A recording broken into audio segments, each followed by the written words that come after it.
아멘. 3월 18일 화요일입니다. 오늘은 출애굽기 15장 1절부터 18절까지 말씀입니다.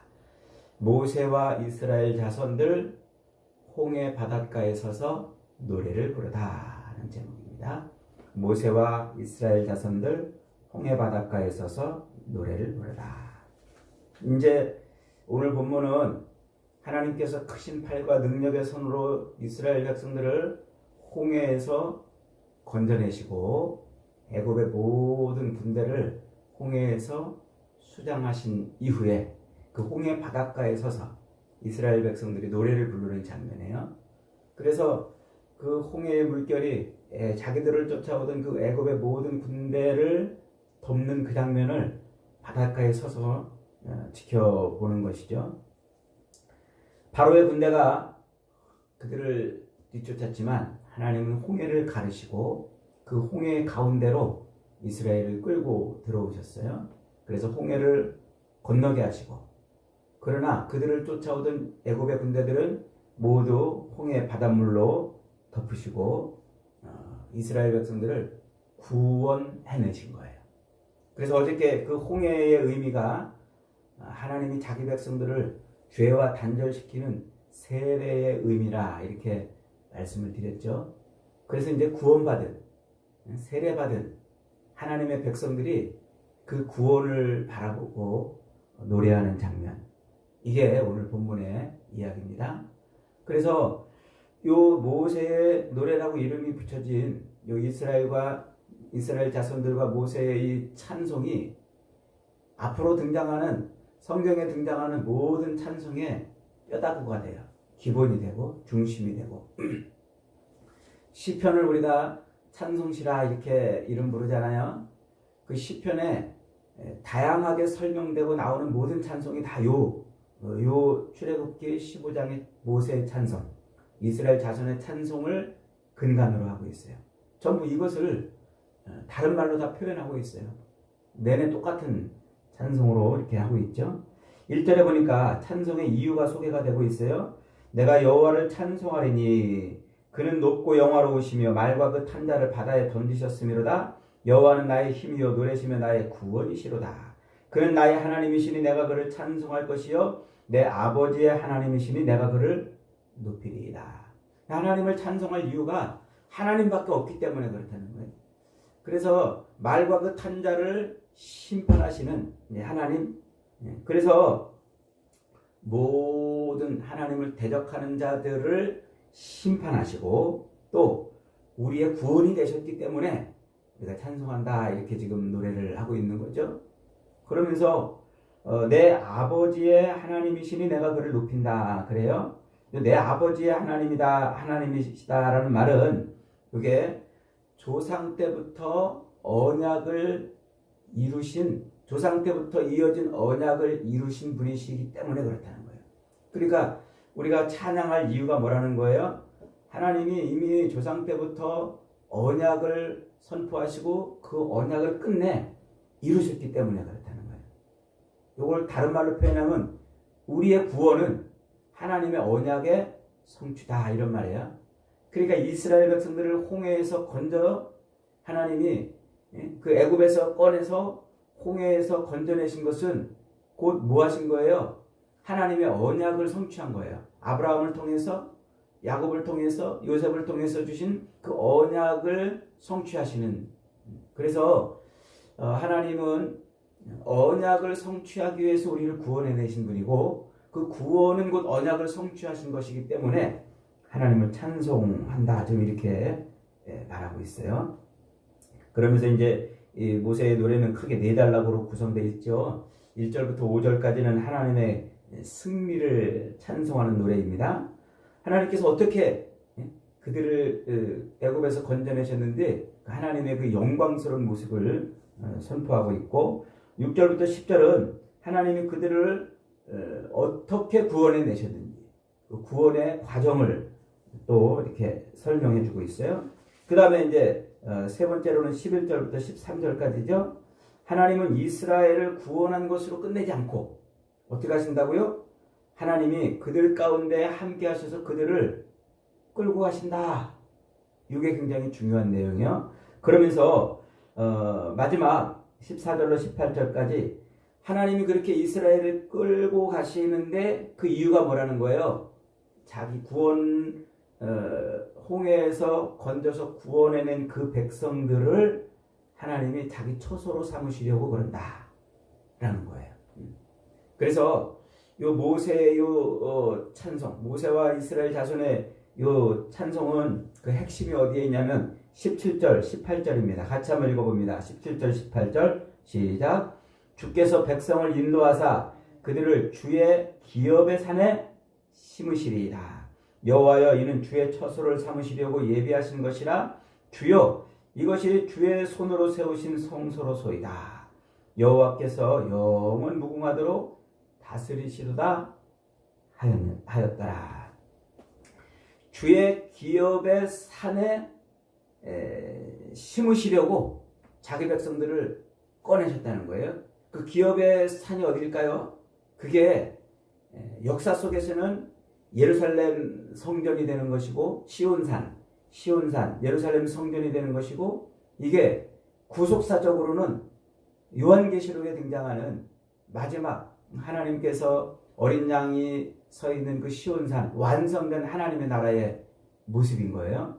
요걸 지금 요 구원의 노래에서 이렇게 설명하고 있어요. 그러면서 이것이 주의 손으로 세우신 성소로소이다. 그러니까 시온산에 예루살렘 성전이 서는 그 모습을 역사 속에서 보여주고, 그 예루살렘 성전을 하나님이 허물어 버리시고 직접 손으로 세우시는 성전이 있죠. 그 성전이 뭐예요? 그것이 곧 예수 그리스도이면서 동시에 그리스도로 말미암아 구원된 백성들을 의미하는 거예요. 그래서 예수 그리스도로 말미암아 구원된 백성을 성소, 성전, 교회 이렇게 말한단 말이에요. 하나님의 처소. 그래서 결국은 그 예수 그리스도로 말미암아 구원받은 그 백성들을 성소로 삼으시고 그들과 함께 거하시는 거예요. 그들에게서. 그것을 처소 삼아서 거하시는 거죠. 그게 요한계시록에 완성된 하나님 나라의 모습이라 하는 것입니다. 그래서 오늘 본문의 노래, 모세의 노래는 자기 백성을 완전히 구원해 내시고 그들을 자기의 처소로 삼으신 완전하신 하나님의 승리하심을 보여주는 바로 그런 노래죠. 그래서 그런 면에서 이 모세의 노래는 요한계시록에 등장하는 완성된 하나님 나라에서 하나님의 백성들이 노래 부르는 그 찬송하고 정확하게 일치합니다. 그러니까 이 모세의 찬송은 요한계시록의 성도들의 찬송하고 같은 거라는 얘기입니다. 자, 요한계시록 14장에 가면은요, 이제 붉은 용이 바다 짐승과 땅 짐승들을 동원해가지고 여자의 자손을 멸하려고 광야 바닷가에서 대치를 하고 있어요. 그때 그 여자의 남은 자손, 곧 하나님의 말씀과 예수의 계명을 가진 자들이 그 바닷가에서 붉은 용과 용이 동원한 바다 짐승과 땅 짐승들과의 싸움에서 이겨내요. 이겨내고서 그들이 어디에 서 있냐면 어린 양과 함께 시온산에 서 있어요. 시온산.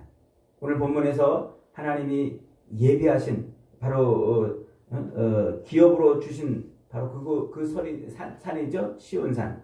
자, 그 시온산에 서가지고 그들이 뭐 하냐면 2절로 3절에 계시록 14장 2절로 3절에 보면 내가 하늘에서 나는 소리를 들으니 많은 물소리와도 같고 큰 우레소리와도 같은데 내가 들은 소리는 검은 고 타는 자들이 그 검은 고를 타는 것 같더라. 그들이 보좌 앞에서 네 생물과 장로들 앞에서 새 노래를 부르니 땅에서 속량함을 받은 14만 4천 밖에는 능히 이 노래를 배울 자가 없더라. 이렇게 말해요.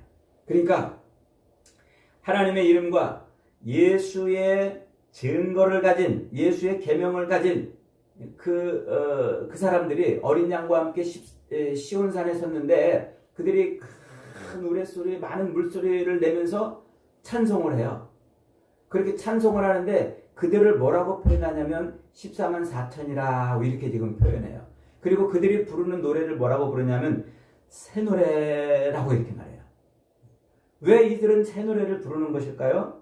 새 노래는 바로 구원받은 백성들이 부르는 노래가 새 노래예요. 구원받은 백성들. 그래서 시편에서는 이 새 노래를 여러 용어로 설명을 하는데 하나의 의미입니다. 구원받은 백성이 부르는 노래가 새 노래다. 저와 여러분이 불러야 될 노래가 뭐라는 거예요? 새 노래, 찬송이라는 말이에요. 그래서 이 새 노래라고 할 때 이 새라는 말은 카이넨이라는 말인데 이것은 앞으로 미래에 어떤 새로운 시간이 왔다. 옛 것이 지나고 새 것이 왔다 해서 그런 의미의 새가 아니고 질적으로 새로운 것이 됐다. 이런 의미를 의미하는 말이에요. 그래서 사도 바울은 우리가 잘 아는 고린도후서 5장 17절에서 요 새 노래라는 이 새라는 말을 가지고 이렇게 우리 성도들을 설명해 주고 있어요. 그런즉 누구든지 그리스도 안에 있으면 새로운 피조물이라. 이전 것은 지나갔으니 새 것이 되었도다. 그러죠? 그때 그 새라는 말이에요. 본질적으로 달라졌단 말이에요. 옛 것은 즉 애굽의 종으로 살던 마귀의 종으로 살던 그 옛 것은 지나가고 하나님이 구원해 내신 본질적으로 새로워진 피조물, 그게 새 백성이에요. 그 새 백성들이 부르는 노래가 새 노래, 그러는 겁니다. 그래서 하나님의 능력으로 그 저주의 바다, 심판의 바다, 죽음의 바다에서 건져짐을 받은 백성들이 부르는 노래가 새 노래, 이렇게 말해요. 자, 그런데 그 새 노래가 울려 퍼지는 장면, 그 장면을 요한계시록 15장에서는 또 이렇게 설명합니다. 요한계시록 15장 2절에 보니까 또 내가 보니 불이 섞인 유리바다 같은 것이 있고 짐승과 그의 우상과 그의 이름의 수를 이기고 벗어난 자들이 유리바닷가에 서서 하나님의 검은 고를 가지고 하나님의 종 모세의 노래 어린 양을 불러 이르되 곧 주 하나님 전능하신 이시여 하시는 일이 크고 놀라우시도다 만국의 왕이시여 주의 길이 의롭고 참되시도다 이렇게 노래를 해요. 자, 이게 무슨 소리인지 잘 다시 한번 머릿속으로 개념을 정리해 보시기 바랍니다. 지금 모세와 이스라엘 백성들이 어디에 서서 노래를 찬송해요? 홍해 바닷가에 서서 찬송하죠. 홍해 바닷가에서 찬송하는데 요한계시록은 15장에서는 구원받은 하나님의 백성들이 어디에서 노래를 부르냐면 유리바닷가에 서서 노래를 부른단 말이에요. 유리바닷가. 이게 같은 장면이라고 지금 말하고 싶은 거예요. 같은 장면. 사도 요한이 요한계시록에서 환상을 보잖아요. 환상을 보는데 어디에서 건져짐을 받았냐면 짐승과 그의 우상과 그의 이름의 수를 이기고 벗어난 자들.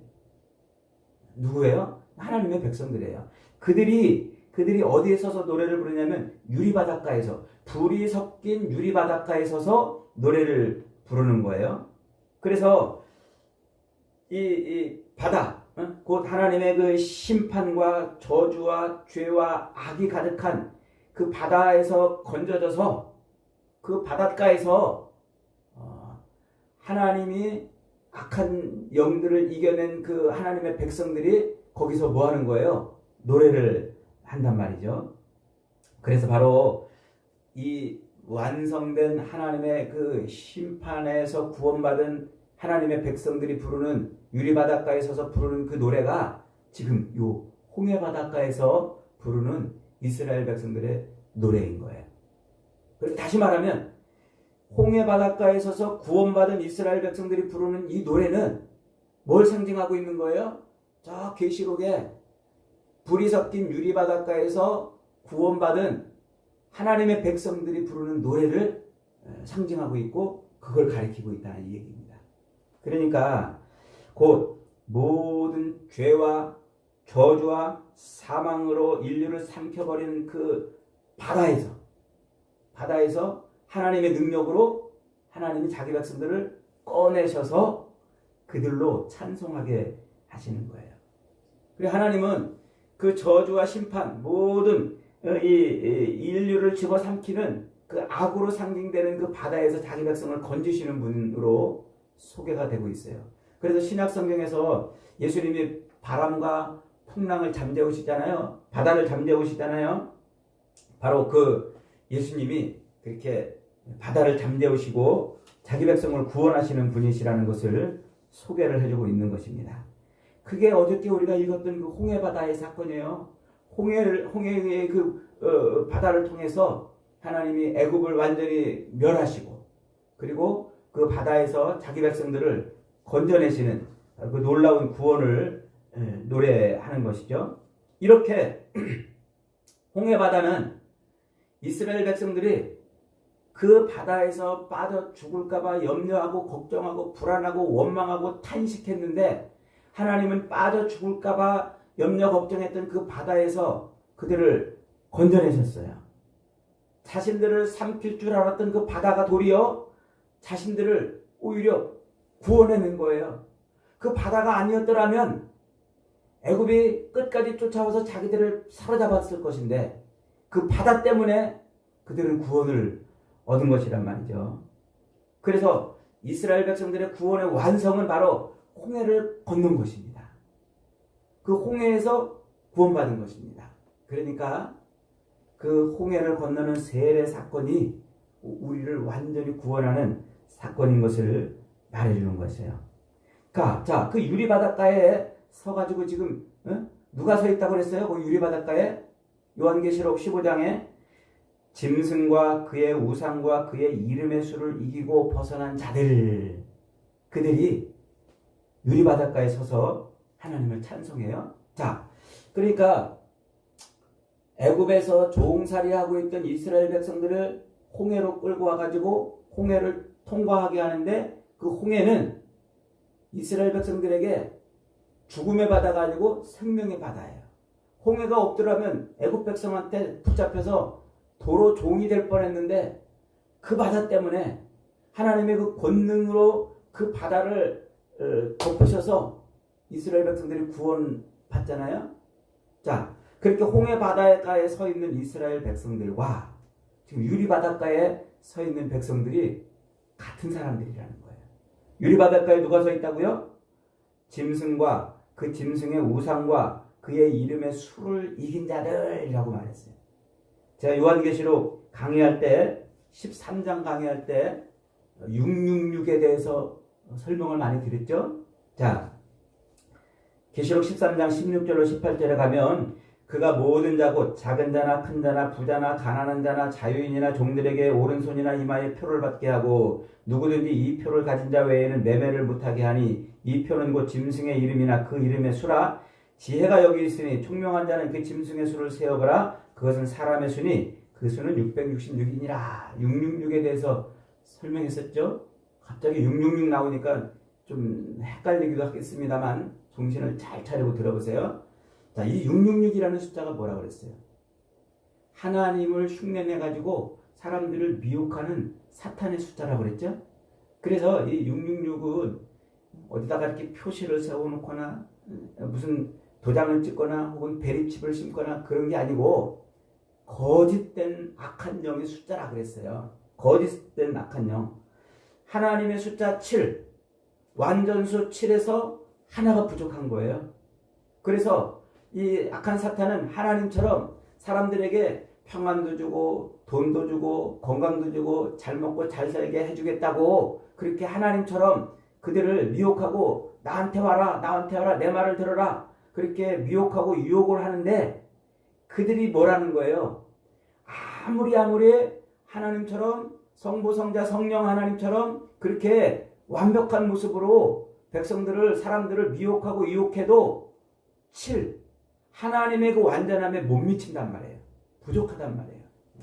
그 6을 3번이나 거듭 곱해가지고 그렇게 백성들 앞에 사람들 앞에 나타나도 그것은 곧 사탄, 거짓, 하나님께 이룰 수 없는 것이란 말이에요. 그러니까 이 세상을 통치하고 있는 이 악한 영이 사람들에게 내가 하나님을 대신해서 너에게 평안을 주고 너에게 건강을 주고 너에게 복을 주고 너에게 물질을 주고 너에게 승리를 주고 막 그렇게 미혹을 해도 그것은 다 거짓이란 말이에요.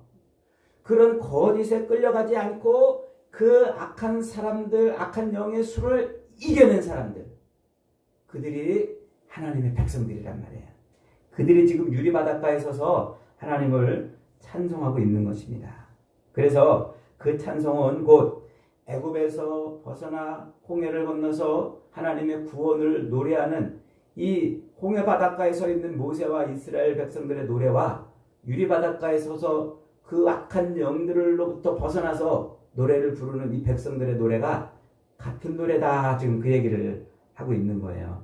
그러니까 오늘 본문의 홍해 바닷가에서 찬양하는 이 모세와 이스라엘 백성들의 모습이 곧 유리바닷가에 서서 마지막 심판으로 세상을 멸하실 때 거기서 구원받은 하나님의 백성들의 모습이요, 성경이 수없이 모형으로 나타나서 완성된 하나님의 나라를 보일 때 노래 부르던 그 승리의 노래라 라고 하는 것입니다. 그러니까 우리가 예수 그리스도를 믿음으로 말미암아 죄에서 구원받았잖아요. 그걸 세례라고 그랬죠. 그 세례받은 우리 성도들은 이제 우리 입술에서 불러야 될 노래가 뭐라는 거예요? 찬양밖에 없다. 찬양밖에 없다. 그래서 하나님이 이사야 선지자를 통해서 내 백성을 내가 창조한 이유는 하나님을 찬송하게 하려 한다고 그랬잖아요. 그러니까 본문이 말하고자 하는 것은 애굽의 소나기에서 벗어나 죽음의 바다를 건너서 찬양하는 그 이스라엘 백성들의 모습이, 그것이 곧 완성된 하나님의 나라에서 노래를 부를 하나님의 백성들의 모습이고, 그것이 곧 오늘 우리의 모습이라는 거예요. 오늘 우리가 그렇게 완성된 하나님의 나라를 들어가 있는 사람들의 모습이라는 것이죠. 그러니까 예수 그리스도의 승리로 말미암아 풍랑과 폭풍이 몰아치는 그 죽음의 바다를 건너서 유리바닷가에 서서 찬양하는 사람들, 이것이 먼 미래에 일어날 일이 아니고 이미 우리에게서 일어난 일이라는 거예요. 지금 우리가 그렇게 구원을 받았단 말이에요. 그래서 우리의 입술에는 뭐만 남았다고요? 원망과 불평이 남은 게 아니라 찬송만 남았다. 그래서 우리는, 성도는 이 땅에서 살아가는 동안 뭐 해야 된단 말이에요? 찬양하는 사람이 되란 말이에요. 찬양. 그래서 우리의 성도의 남은 삶은 찬양밖에 없다는 거예요. 찬양밖에. 내일 우리가 한 번 더 이 부분을 설명하겠습니다마는, 이제 우리의 광야에서 애굽에서 홍해를 건너서 가나안 땅 가기 위해서 광야를 통과하잖아요. 그 광야의 삶이 뭐라고 그랬어요? 오늘 예수를 믿고 육신의 죽음이 끝나서 완전한 천국에 들어갈까지의 그 인생의 남은 삶이라고 그랬잖아요. 그러니까 이 광야 같은 인생의 삶에서 우리가 할 것은 뭐밖에 없다? 찬송밖에 없다. 우리가 부르는 노래는 뭐밖에 없다? 찬송밖에 없다. 세상 노래 부르는 거 아니에요. 물론 그렇다고 가요 부르지 말고 트로트 부르지 말고 이런 얘기가 아니고, 우리가 소망하고 바라고 높일 것은 하나님밖에 없다는 거예요. 그래서 우리는 돈 타령하고 사랑 타령하고 세상에 이런저런 승승장구, 세상에 뭔가를 얻으려고 그런 타령하며 사는 사람이 아니고 늘 하나님 타령하는 사람이에요. 하나님 노래 부르는 사람이라는 거죠. 사랑하는 여러분, 저와 여러분들은 예수 그리스도로 말미암아 죽음의 바다에서 나와서 하나님의 백성이 된 사람들인 줄 믿습니다. 그러므로 오늘도 내일도 모레도 날마다 시마다 때마다 일마다 우리의 입술에서는 하나님만 노래하는, 하나님만 찬송하는, 하나님의 구원을 높이는 그런 노래가 나오기를 바랍니다. 세상에 있는 것을 노래하는 게 아니라 하나님을 노래하는 것, 그것이 구원받은 백성의 모습이고 그것이 홍해를 걷는 하나님의 백성들의 모습인 것입니다. 저와 여러분이 끝내 유리바닷가에 서서 하나님의 그 아름다운 노래를 부를 날까지 그렇게 이 땅을 사는 동안 완전하신 하나님의 구원을 노래하며 사는 복된 인생들이 되시기를 주님의 이름으로 축복합니다. 아멘.